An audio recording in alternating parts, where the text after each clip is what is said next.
কলার মোচার ভিতরে ফুল আছে যে ফুলটা ভর্তা করব। এটাকে আগে প্রেসার কুকারে 3-4টা সিটি দিয়ে সিদ্ধ করে নিয়েছি। আর এখানে 5-6টা কাঁচা লঙ্কা নিয়েছি আর রসুন নিয়েছি, সব একসাথে আমি এখন পেস্ট করব। দিয়ে দিলাম 2টা শুকনো লঙ্কা আর অল্প কালো জিরা। কলার মোচার ভিতরে ফুলটা এখন দিয়ে দেব।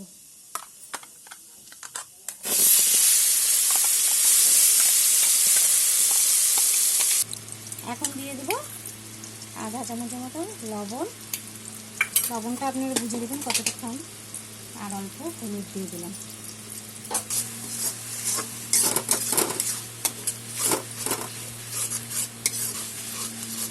আমার ভর্তা মোটামুটি হয়ে গেছে। এখন চিনি দিয়ে গ্যাসটা বন্ধ করে দেব। দিয়ে দিলাম অল্প চিনি টেস্টের জন্য। তোমরা এইভাবে বানিয়ে খেও, খেতে খুব ভালো হয়, টেস্টি হয়।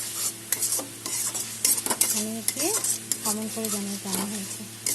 লাইক করবে, কমেন্ট করবে, শেয়ার করবে। Thank you.